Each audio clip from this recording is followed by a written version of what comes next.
আমার এই বক্তব্যের আলোকে মাননীয় সংসদ সদস্যকে I would request with humble submission to withdraw this proposal. যেহেতু উনিও জানেন আমরা 101 সহ্য করতেছি, কাজে প্রস্তাবটা প্রত্যাহার করার অনুরোধ রেখে আপনাকে ধন্যবাদ জানিয়ে আমার বক্তব্য শেষ করলাম। আসসালামু আলাইকুম ওয়া রাহমাতুল্লাহি ওয়া বারাকাতুহু। Thank you mister health minister. মাননীয় সদস্য জনাব ইকরামুল বারী টিপু, আপনার সিদ্ধান্ত প্রস্তাব সম্পর্কে মাননীয় মন্ত্রী যে বিবৃতি দিলেন তার প্রেক্ষিতে আপনি ইচ্ছা করলে প্রস্তাবটি প্রত্যাহার করতে পারেন। ধন্যবাদ আপনাকে। ধন্যবাদ মাননীয় স্পিকার। আমার প্রস্তাব ছিল 50-কে 100 করা। বর্তমান সরকার এক ধাপ বাড়িয়ে 101 করাতে সিদ্ধান্ত গ্রহণ করেছেন। সুতরাং এই প্রস্তাব কার্যকর হবে না, বরং ক্ষতির দিকে যাবে যদি এটা প্রত্যাহার না করা হয়। তবে প্রত্যাহারের পূর্বে আমি এটুকু বলতে চাই যে মাননীয় স্বাস্থ্যমন্ত্রী যে বক্তৃতা করেছেন, উনি বলেছেন যে সরকার বাংলাদেশের প্রত্যেকটি জনগণকে মানসম্মত এবং সম্মানজনক অবস্থায় চিকিৎসা সেবা দিতে চান।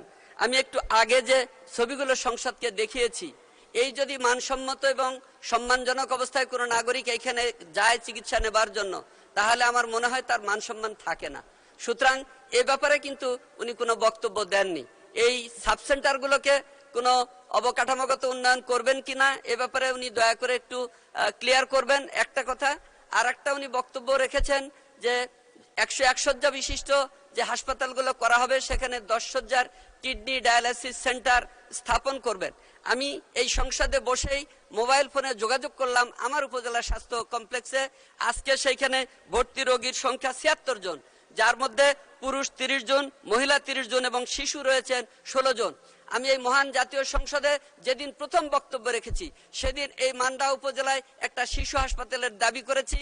বাজেটের উপর আলোচনায় বক্তব্য রেখেছি, একটা শিশু হাসপাতালের দাবি রেখেছি। আমি একজন সাধারণ চিকিৎসক হওয়ার কারণে এই শিশুদের ব্যাপারে আমি কাজ করি এবং আমি জানি যে আমার উপজেলায় কি পরিমাণ শিশু চিকিৎসা নিতে আসে। এই জন্য বারবার একই দাবি করেছি, যেহেতু কিডনির ওয়ার্ড করার জন্য 10 শয্যা রাখবেন, এই 101 শয্যার হাসপাতালে একটা স্পেশাল শিশু ওয়ার্ড যিনি করার যদি সিদ্ধান্ত গ্রহণ করেন, ওয়েল ইকুইপড একটা শিশু ওয়ার্ড যদি আমরা করতে পারি, তাহলে এই শিশুরা যারা একটা মুখ বধির অবস্থার মতো তাদের জীবন, তারা নিজেরা বলতে পারে না, তাদের কষ্টের কথা মাননীয় সদস্য এলাকার কথা বলেছেন, প্রস্তাব সম্পর্কে বলেন, প্রত্যাহার করবেন কি করবেন না? জি মাননীয় স্পিকার, বলছি। সুতরাং এই বিষয়গুলোর প্রতি সামষ্টিকভাবে দৃষ্টি দিতে হবে। শুধু 50 শয্যাকে 100 শয্যা করলাম বা 101 শয্যা করলাম, এটা বড় বিষয় নয়। আজকে সামগ্রিকভাবে এই যে বিষয়গুলো আমি আলোচনা করলাম এগুলো করা দরকার। আরেকটি বিষয় বলবো আমি মাননীয় স্পিকার, সেটা হচ্ছে এই যে আমার উপজেলা হেলথ কমপ্লেক্সে যাদের ডাক্তার সাহেবদের যাদের পোস্টিং দেওয়া হয় তাদেরকে ডেপুটেশনে আবার অন্য জায়গায় নিয়ে যাওয়া হয়। আমার উপজেলায় পোস্টিং নিয়ে এইখানে বেতন নিতে আসবে তারা, আর সেবা দিবে রাজশাহীতে, ঢাকাতে, অন্য জায়গায়। এইটা সমীচীন হয় না, এটা আমার জনগণকে বঞ্চিত করা হয়। সুতরাং সকল ডাক্তার যারা ডেপুটেশনে রয়েছে তাদের ডেপুটেশন অনতিবিলম্বে বাতিল করার সিদ্ধান্ত গ্রহণ করতে হবে।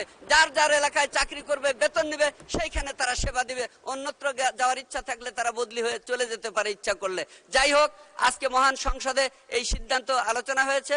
আমি এই সিদ্ধান্ত যেহেতু সরকার ইতিমধ্যে গ্রহণ করেছেন, সেজন্য মাননীয় প্রধানমন্ত্রী দেশ নায়ক জনাব তারেক রহমান সহ সরকারকে আন্তরিক ধন্যবাদ জানিয়ে, মোবারকবাদ জানিয়ে আমি আমার সিদ্ধান্ত প্রস্তাব সরকারের আশ্বাসের প্রেক্ষিতে আমি প্রত্যাহার করতে চাই। ধন্যবাদ মাননীয় স্পিকার।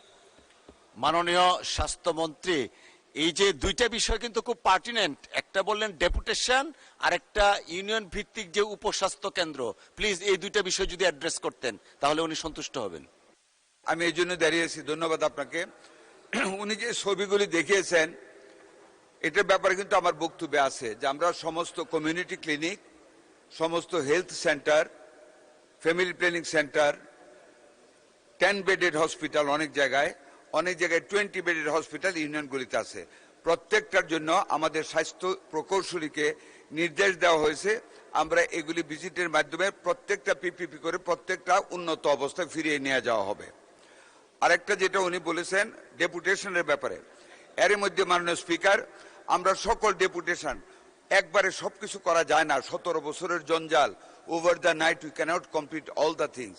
কাজে আমরা পর্যায়ক্রমে আজকেও আমরা অনেক institute doctors and deputation cancel করে সকল উপজেলায় আমরা ডাক্তার দেওয়া শুরু করেছি। আরেকটা কথা মাননীয় সংসদ সদস্যের জ্ঞাতার্থে বলতে চাই, আমার বক্তব্যে কথাটা বলতে খেয়াল নেই, আমরা আরেকটা অত্যন্ত জনহিতকর কার্যক্রম গ্রহণ করেছি মাননীয় স্পিকার। আমরা লেবার রুম আলাদা করে প্রত্যেকটা প্রাইভেট ক্লিনিকে বাধ্যতামূলক করেছি নর্মাল ডেলিভারির জন্য লেবার রুম স্থাপন করার জন্য, এবং আমাদের এই হাসপাতালে লেবার রুম এবং ব্রেস্ট ফিডিং সেন্টারকে আলাদা করে আমরা প্রতিষ্ঠিত করতে যাচ্ছি। ধন্যবাদ মাননীয় স্পিকার।